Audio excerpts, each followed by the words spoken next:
Thank you to the Majority Leader. Thank you to all of those that spoke. Thanks to all of you for being out here today. Look, this has been a fun day for me. I started the morning virtually in a conference with 43 leaders from around the world. It was live streamed over in Germany, and we were focusing on ambition, raising our ambition.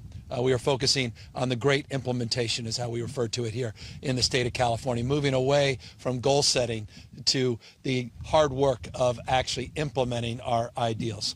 And that hard work is demonstrably highlighted here today in this extraordinary milestone, one that we have been looking forward to for, I assure you, months and months and months, calling David, are we almost there at 10,000? Are we almost there? And finally, here we are, 10x. Where we were when we started. We were just at 770 megawatts, now over 10,000 megawatts, just in 5 years in the state of California. We have now some 8,000 additional megawatts that we've already procured, or rather in contract, that we will ultimately be bringing on to the grid in just a matter of a few years. We're making tremendous progress, and I think that progress is also highlighted by some of the points that were made earlier as well. We don't just set goals, we don't just meet goals, we exceed the goals early. 2020, 6 years early. We exceeded our climate goals in 2020, our EV goals 2 years early. We continue to break through the barriers, the limiting mind belief that so many still have in this space. And let me just highlight a point of pride. 40 days out of the last 48, 40 of the last 48 days, we've been running 100% clean energy on the grid. This is simply unprecedented. The fifth largest economy in the world, 11 days straight, breaking all records, 100% green, wind, water, solar. I mean, it's just extraordinary, proving all of the naysayers wrong. They're wrong. We keep breaking through those limiting beliefs, proving what can be done. And battery storage is foundational. In fact, the excess generation has gone to other states and has gone, obviously, into more battery storage. So this is exciting. To me, it's enlivening. This has been part of the great story of California, its leadership and David's spirit. First this, first that. I mean, the future does happen here first. And this is about jobs. 6 times now more green energy jobs than there are fossil fuel jobs. 6 times. It's not even interesting, the debate, any longer. We've just pushed past that. And so we continue to accelerate our efforts. We continue to lead nation-leading ambition and goal setting, and we'll continue to in terms of our work on battery storage. We have no peers. China can lay claim, slightly larger installed capacity, but you know, the innovation, that entrepreneurial spirit, and that energy really is coming from the great state of California. Final point. I'll be leaving this event, and we will be highlighting Tesla now opening up its entire charging network to all the other electric vehicles. This is a big deal. You know, 25% now of our EVs in California, the new cars, 25% are alternative fuels, plug-in EVs or fuel cells. Again, the mandate was all of the above, and I remind you of that because there's lazy punditry done on this, that it's just electric vehicles. It's not. It's plug-in and it's hydrogen. It's just the tailpipe. We're trying to eliminate the emissions from the tailpipe because we want clean air and clean water. We want a healthier society. We want a lower cost to the taxpayers. We want a more sustainable future.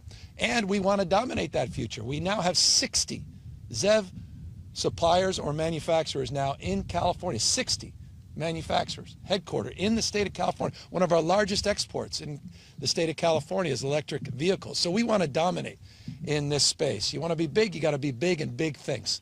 This is the most exciting transitions in our lives. And it's like any other innovation and adaptation. It's an S-curve.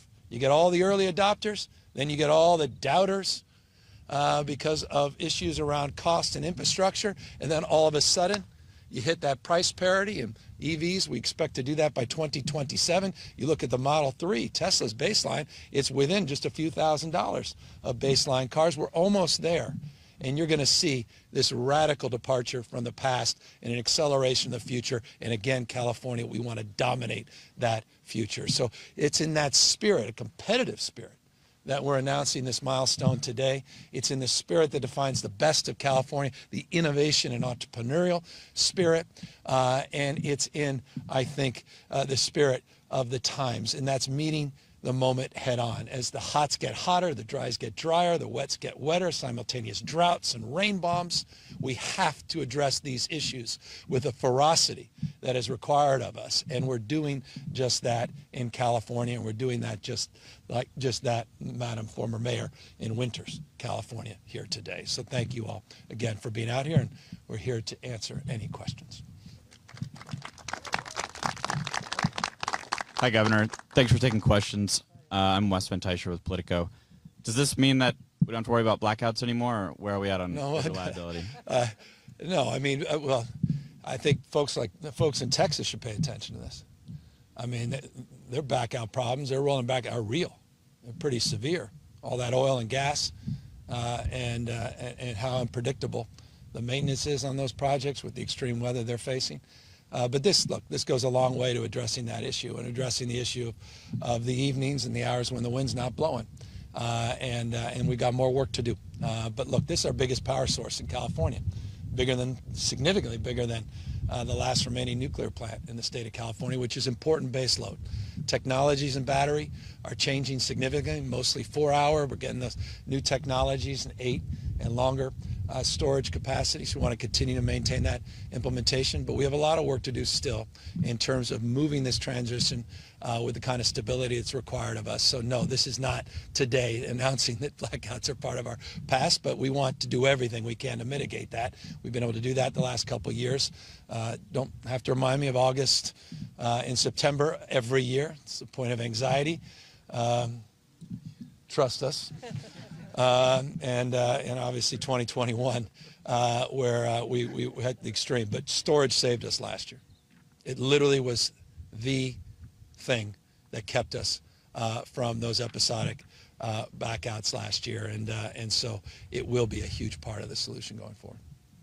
Thank you. And I just got another one about some other news of the day.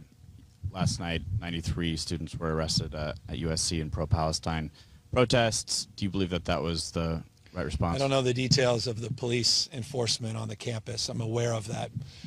Met yesterday with our team, Office of Emergency Services, our mutual aid framework. We met with President Drake, met personally in my office yesterday as it relates to the UC campuses, and my team in contact with the sheriff up in Humboldt. And so we're working with the trustees and with the university systems as it relates to our public role and responsibility. And so we're very mindful of what's going on the campuses and want to maintain people's rights to protest, at the same time do so peacefully without any hate. We don't want any more I just want to avoid a lot of what we're seeing in other parts of the country. And so we're very mindful and diligent in terms of trying to approach this in an appropriate way and address the growing concern people have about what's going on our campuses, not just in California, but across the country. Governor, Chris Ancarlo with KCBS, and off topic here, but Mayor Breed and your office have touted progress made in bringing down property crime rates and combating the fentanyl crisis in San Francisco. The CHP surge, of course, has been a big part of that success. Are you confident that San Francisco can continue that momentum after the state pulls back, and what's the decision point in scaling back? Well, we want to do, the old adage, you can't do everything, but you can do anything. We started with San Francisco in partnership with the California Highway Patrol and the city and county. We worked with our JAGs, which are members of the National Guard, to help with prosecutions, working with the DA's office, who's been an incredible partner with us. We saw some early success. You saw a lot of arrests, and you saw a program that we advanced not dissimilar to San Francisco and Oakland that saw even a larger return on the investment we made. We made the point that this is a rolling commitment. It's not a one-off, and we'll reconsider similar strategies and saturation efforts, proactive policing as we refer to it, in the future as well. We just announced, as you may know, 24 hours ago, operations in Bakersfield, California. Kern County remains the murder capital of California. Bakersfield's been struggling in that respect. Great partnership with the mayor down there. I already got some preliminary results, which I'll share next week, more comprehensive data, but those preliminary results were very, very positive as well. So again, we're trying to work with our East Bay partners, trying to work with the city of San Francisco, those that seek this partnership. We want to continue to advance our efforts. I'll also be highlighting, just point of reference, you referenced fentanyl, be highlighting some of the work the National Guard's been doing in fentanyl. We did our Takedown Tuesdays every week. We give you updated numbers in that space. We'll be rolling up the last month and making a more substantive announcement in terms of expansion of our operations to the National Guard, including task forces that we have assembled all up and down the state that include and cover still San Francisco in that respect. So more work needs to be done. More work will be done until we turn things around. Governor, hi. Phil Willen at the LA Times. I have an off-topic question as well, but I do have an energy Whatever question. happened to Mother Nature getting more attention? I will follow I with guess the it energy has to question, happen though. with storms or something. I It's all promise good, I'll follow Phil. with the energy It's all question. I good. just want to find out, as you probably heard, the New York Appellate Court overturned Harvey Weinstein's conviction, and given your family's connection to the cases against him, I was curious what you think about that, and if you think that he should be transferred to California to serve prison time here. I'm not a lawyer. I'm not privy to the details of the case, so I can't opine on the technical point you just made as it relates to the appellate court decision, but I'm aware of the appellate court decision, and let's just make something crystal clear. Harvey Weinstein's a stone-cold predator. He's a rapist, twice convicted, not once, twice. And with all due respect to his advocates, people like Alan Jackson in Los Angeles and Mark Wertzmer and others, devil's advocates, they should be ashamed of themselves, just generally. And those that seek to somehow exonerate or explain away Harvey Weinstein's behavior should also be ashamed of themselves. He should never see the light of day, period, full stop. And as far as on the energy topic, I live in Woodland, and I'm actually a customer of Valley Clean Energy. And I can tell you my power bills have not gone down. And I'm curious, when should California see some financial benefit to this transformation to renewables? Well, I think we have.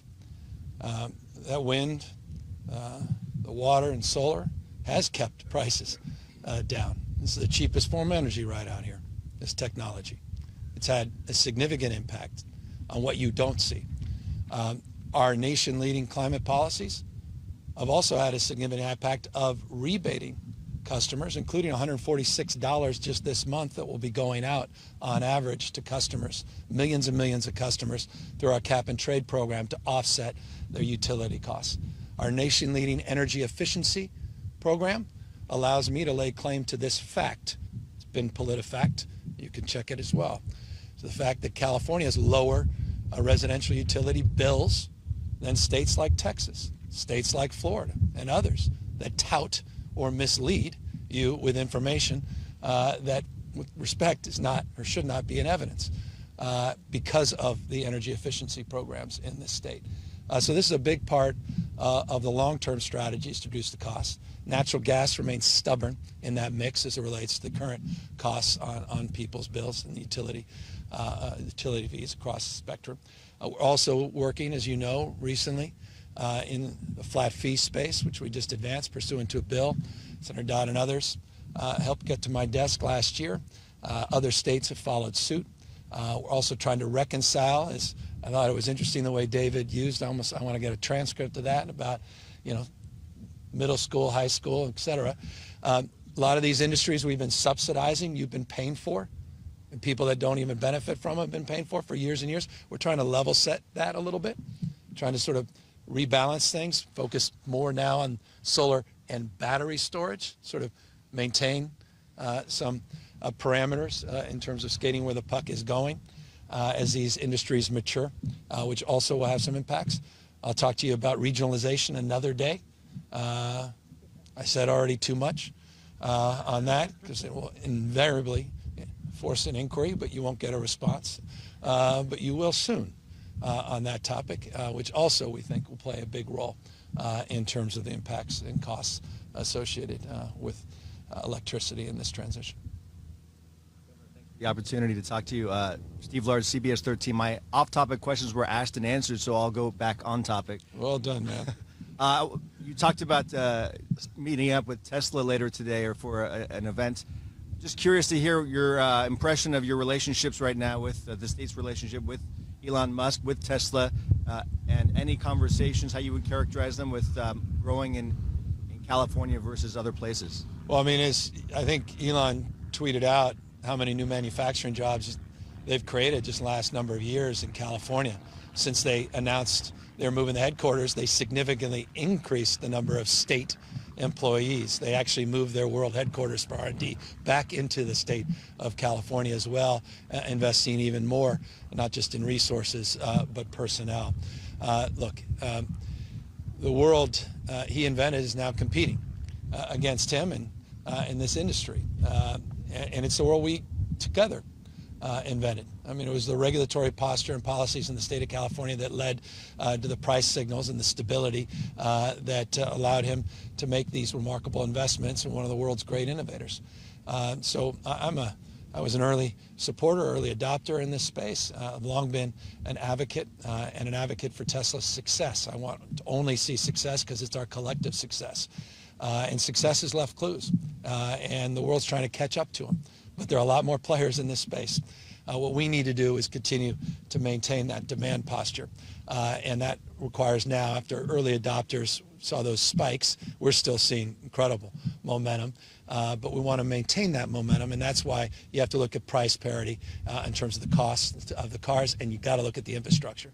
We now have 105,000 public charging stations in California, over 10,000 fast charging stations. And by the way, 1 out of every 5, just think about this. You look at the number of gas stations in this state, fast charging stations represent already 1 out of every 5. You're seeing this thing is moving much faster than people think. And opening up that Tesla network, it's a game changer. It's a big deal. So all of those things directionally, I think, are very positive. And I'll just also note, it was also very positive. The 3 leaders assembled here, incredible support of Senator Dodd, provided $1.9 billion recently for additional investments in building out our infrastructure so we can meet our audacious goals. So this is it's a very exciting time. I think it was 2-3 years ago where the price differential was $17,000 a car. It's less than $5 now. Battery prices are dropping significantly, and that's one of the biggest cost drivers of these electric vehicles. And anyone's been in an EV, some of these others, the technology is next level compared to the old gas guzzlers. So I'm done with OPEC Plus. I'm done with the manipulation of petro dictators. I'm done with the manipulation, the price gouging that Chevron and others have advanced as it relates to the spot market and energy crisis that continues to be persistent in this nation, not just in this state. And I'm looking forward to a low-carbon, green growth future where we don't even have to go to a gas station. We just go in our own backyard or have the benefit of a bi-directional relationship to the grid because we're actually making money by selling back electricity because these are really just batteries on wheels, not just cars driving us around. I don't know if you get any of that soundbite, but if I don't appear passionate about this space, I'm not doing my job. With the Sacramento Bee, quick follow to yesterday's news conference that you had on abortion, off topic again, but while you were doing that, and I know you're moving at expediency and speed with lawmakers to pass that bill, Yep. To get Arizonans get help down here in California seeking abortion and protecting abortion providers. But at that same time, as you know, the House moved in Arizona, and we don't know when the Senate will take it up there, but it seems like there is momentum to do that. It's a very encouraging. Does that still leave you with, do you still think that the stopgap measure that you have proposed ought to go forward, given they seem to be moving, and some Republican leaders have said that, hey, Arizona will move on this in a bipartisan way, and why do we need to get into Arizona matters when they are going to handle it? Yeah, no, and look, I appreciate the question. It's the right question. No, it has no material impact because it won't go into effect until just a number of weeks, month or two before the November election. It can't even go to effect, I think, 90 days until after their session closes. So even if they change the law, it doesn't change our posture in terms of supporting supporting those seeking reproductive care and freedom out of that state in California, and our own moral requirement. Look, you said what's happening there. It's happening here. What happens there impacts California. It's already impacted the state. You're already seeing an increase post-Dobbs, the number of people seeking reproductive care in the state of California. We've seen a significant increase in California already, and so we're going to see an even bigger increase after June 8th when this law, whether or not it goes in effect on June 8th or not, when the impacts of this law are felt, because they cannot move soon enough in Arizona. So our law is still absolutely necessary. And remember, it was only temporary through the first week of November. And so we're talking a matter of weeks before there's any real distinction in terms of what they may do and what we want to do. Spent on your end, even though they may pass. Well, the impact's real. The impact's already being felt. And by the way, it's still a 15-week ban, so the impacts will be felt by definition. So no, our posture hasn't changed at all. And again, if you look at the timelines, doesn't matter what the Senate does next week. Doesn't change the law next week. Has to go through a process. It's going to take months for that law change to go in effect. So we're hoping to get this thing done in a matter of weeks.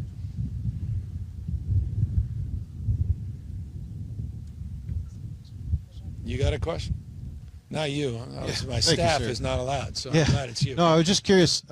Is the environmental impact of long-term use of batteries a concern, in particular also with the procurement of materials needed in order to produce them?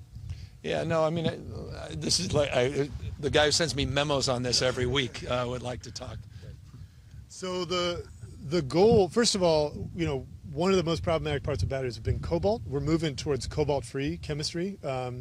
And then the goal ultimately is 100% recycling, but there's an intermediate step there, which is reuse. So we've been funding through the Energy Commission with the governor's leadership and support some companies that are taking used batteries from EVs and repurposing them into shipping containers for installations just like this, to do stationary energy storage so they serve a second life before being recycled. And that's kind of the vision we're pushing forward.